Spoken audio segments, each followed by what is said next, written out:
We're joined by UConn head coach Hurley. We'll ask Coach Hurley to begin with the opening statement, then we'll take some questions. Coach. Yeah, I just wanted to thank the the folks, the welcoming committee, the great people of Phoenix that met us when we got in. That was to stay out there for us. Really made it really special. And my brother was right. You got incredible people out here in this Phoenix area. I know he loves it out here. And then thank Dan Gavitt for being out there. He's always been great to me. And so we appreciated that welcome yesterday. First question is going to be on the left side. Dana? Dana O'Neill at The Athletic. Dan, how was your flight? It was not, you know what? It was nice. You know what? It's like, I've had a lot of thoughts because I've had a lot of time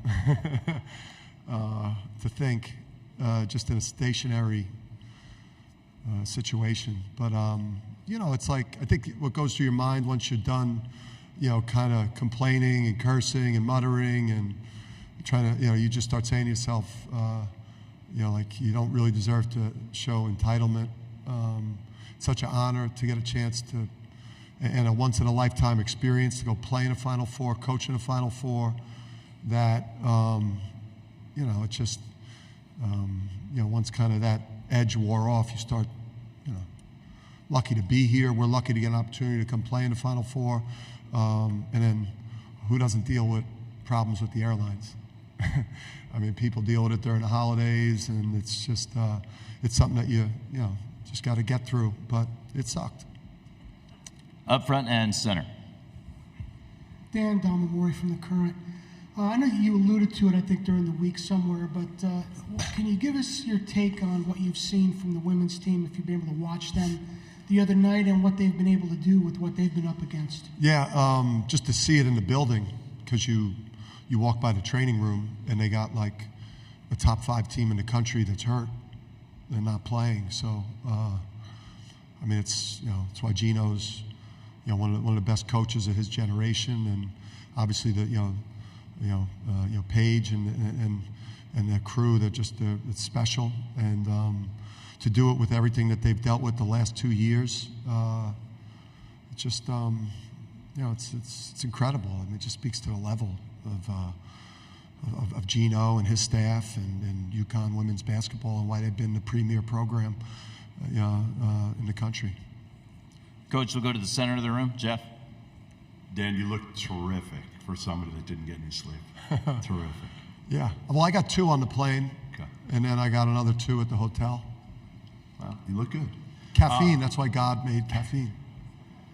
Everybody's talking about your team, and this one's a layup, right? You're going to beat Alabama, no problem.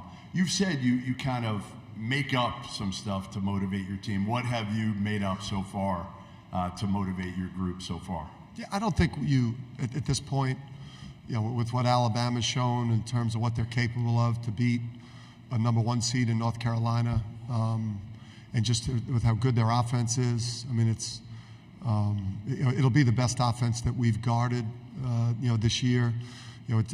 As good as Illinois was, this is better. Just because I think they're deeper, just more athletic, just more guards that can break you down.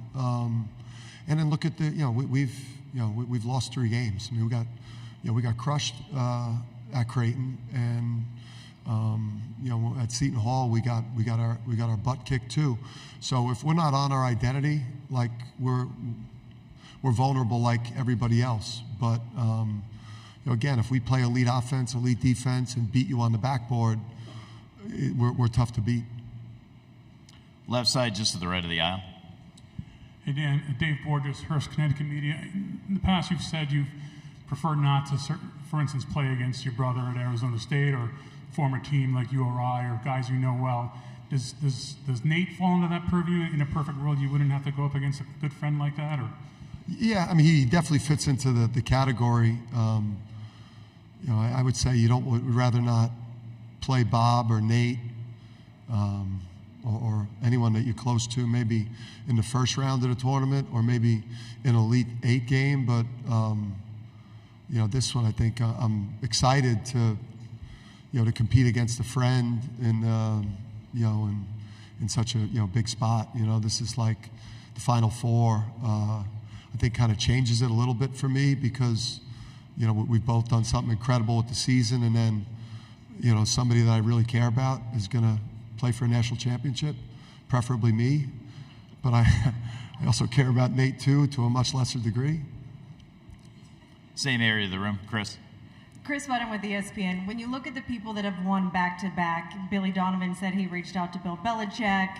Kirby Smart at Georgia did a deep dive into the New Zealand All Blacks. I'm wondering who you've reached out to, who you've studied on how to sustain success. Yeah, Bill. Billy Donovan. I got, talking to him immediately. Really a week after the season ended last year, and I kind of, hit that emotional crash when it's over and it doesn't feel like maybe what you thought it would, in terms of that sustained euphoria kind of disappeared quickly. So we talked a lot about that and just the emotions of it all, and then then the mindset with the team. The difference is I had a whole new team basically.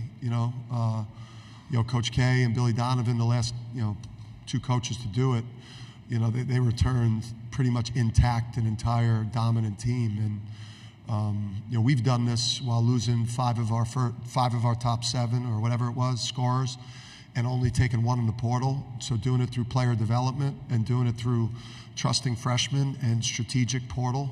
So it was different, and I'd say that we did talk about reigning and defending more than I was told to. Because and actually what we talked a lot about with Tristan, Donovan, and AK Carabin was you guys got a chance to make history at a place that is impossible to make history. And that was probably what we leaned into a lot with that returning core that could have been complacent because, been there, done that. Final Four, national championships, I did it already. Why do I got to push so hard? Well, you got a chance to make history in a place that is impossible to make history. Back of the room to the right of the aisle. Kyle Tucker with The Athletic.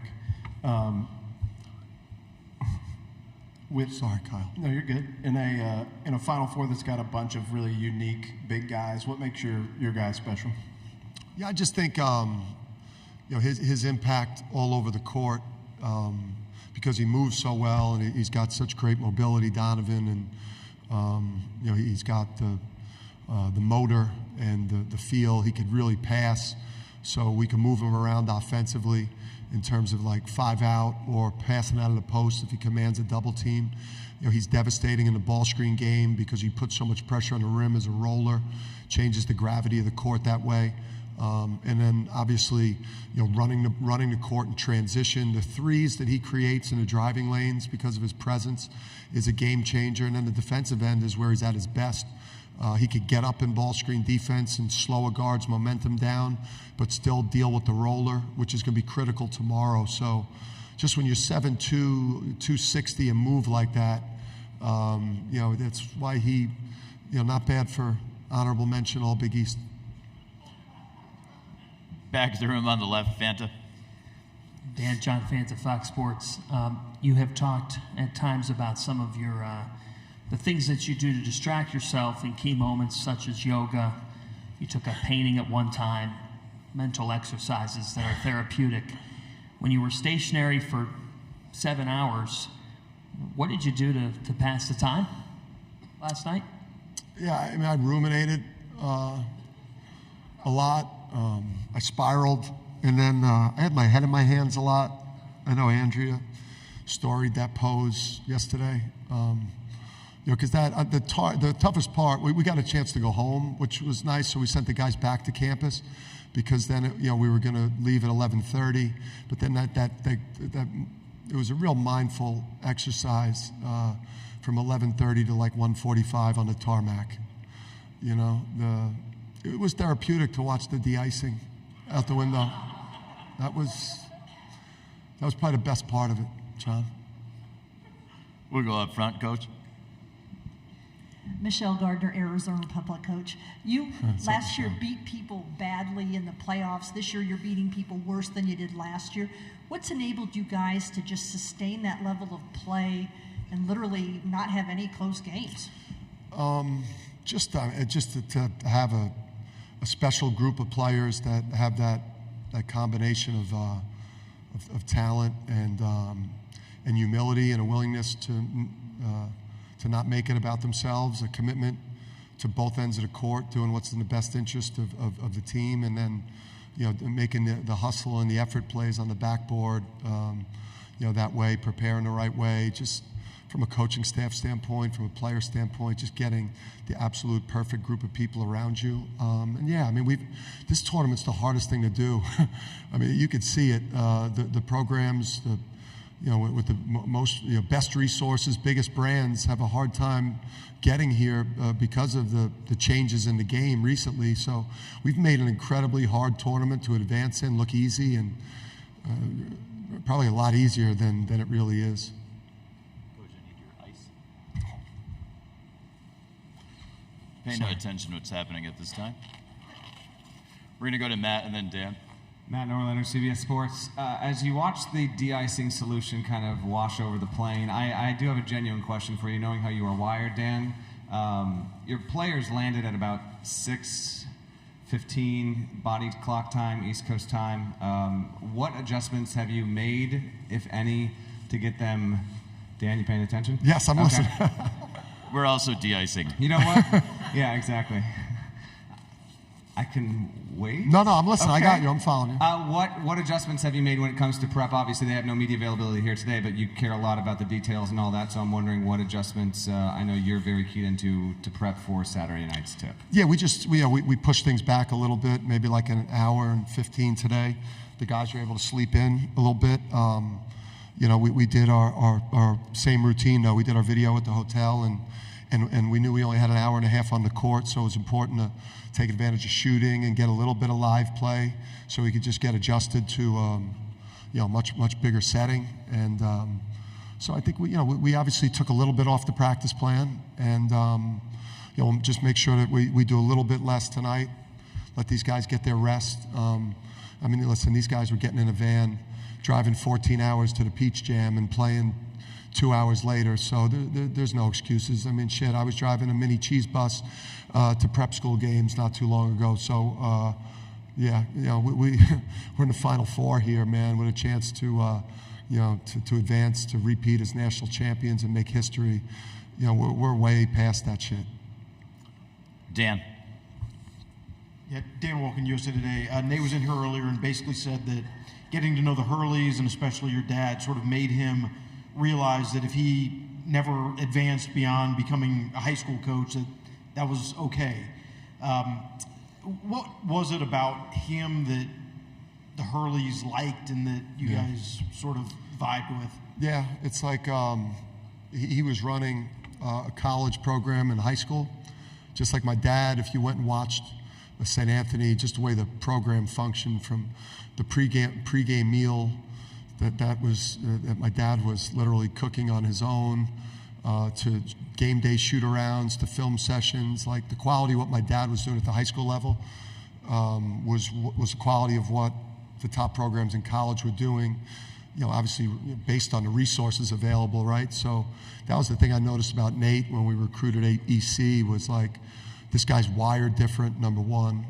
His different level of energy about him, just the way he shows up when you meet him, and then just the way he ran his program. I went and watched them before a state tournament game, have one of the most detailed video scouts that you'll see, and in the back they had spaghetti cooking on the stove. It was, you could see he was a high-level guy that just happened to be coaching in college. Second row center. We're going to use the front right microphone. Excuse me. Second row. Ben Portnoy, Sports Business Journal. Dan, around the time that you got to UConn, there were some pretty well-documented financial issues for the athletic department as a whole. But when you look at the way things have changed over the time that you've been at UConn, whether that's as a basketball program or for the athletic department as a whole, what's that been like to see some of that growth and some of that change, to kind of see where you guys are at now? Yeah, even going back to the 90s, I think when you'd pull up the campus and see how the university's changed into, just a world-class university with an incredible campus, and how Storrs, as a college town, has has really elevated. So I think when you get your program playing back to top of sport, and you find yourself on these big stages, there's obviously opportunity for the university to take advantage of these things. And what we did last year and what we've done this year and the attention that the men's and women get, the university's got to figure out every way to capitalize. Adam. Dan, Adam Zagoria, NJ.com. Glad you made it here safe. We got a Big East team in the Final Four here. We got a Big East team in the championship game of the NIT. What does that say about the Big East? And did the NCAA tournament screw up by not allowing Seton Hall in this tournament? I'm trying to move on, man. It's like you people are trying to. Oh man. Hey, listen. Shaheen, he's just an awesome coach, and the NIT has been a blast. I got a chance to watch a bunch of the games, but that Indiana-Cincinnati game. I watched that one night. That was an incredible game. Some of those NIT games have been awesome. Listen, you saw our Big East tournament games. You saw a game against St. John's. You saw what Seton Hall did to us in the regular season. You saw the season that Providence had, the high-end wins. Those teams, very well, could have, should have been in the tournament. Obviously, there's things that we got to do as a league better. You got to look in the mirror too. Across the board, you got to win non-conference games. You got to win big non-conference games, and then you can't lose bye games like nobody. Can't do stuff like that too. So as a whole, in the entire league, it's got to come through in the non-conference. But obviously, there was more teams deserving. But a lot of teams, there were some bids that were stolen. But listen, some of our hardest games this year have obviously come in the Big East. So yeah. You said it. Front row on the left side, Coach. Hey, Coach. Blake Neiman, Sun Devil Source. Kind of the full circleness of Bobby here, and he said yesterday that he'd roll out the red carpet for you guys, and you just being welcomed here. Can you just kind of talk about the full circleness of him trying to go back-to-back as a player, and then you guys now being back-to-back Final Fours here and doing it in Bobby's college town? Yeah, it's awesome to be out here, and I see why Bob loves it so much, and obviously, the time I'll spend with him the next couple of days, him sabotaging these other programs for me at his site there is going to give me a distinct advantage too, which I appreciate from Big Bro. And it's just you could see why he loves it here. You could see why he values his job here, and I think when he's in a position, to have all the resources that a lot of us at this Final Four have, when he has that at his full disposal, he'll be up on this dais, and someday I'll be supporting him. Final question for Coach. Let's go over to the front row, UConn Radio. Wayne Norman, UConn Sports Network. Last week, you really sang the praises of Tristan Newton being one of the greatest guards in UConn history. I'm just wondering, do you think he's playing better this year than he did last year?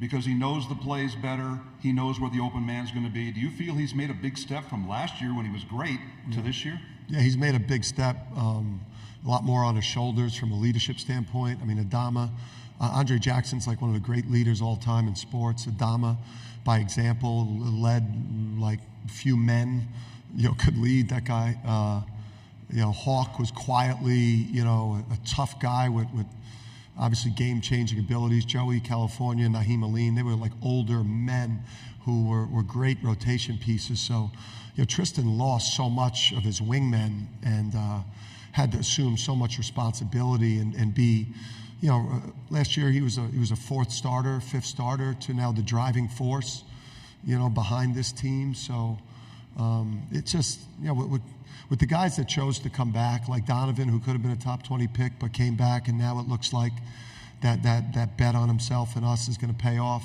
in terms of where his draft stock is. And Tristan, this has got exactly the way, we told Tristan after the draft combine, every reason why he should come back to school has absolutely come to fruition. And you just love when it works out that way. It makes, obviously, it's that bond between you greater. It's going to help in recruiting. And then, he is. His career as a guard at UConn, again, I don't know what happens from here with him. I think he's got a great chance to play in the NBA for a while. But just, guards having worn the uniform with what he's done in terms of winning and accolades, it's tough to beat his 2 years of accomplishments. Thank you, Wayne, and thank you, Coach. Thank you. See you back here tomorrow afternoon. Slip on the water. There's all water. Look at him up. No problem.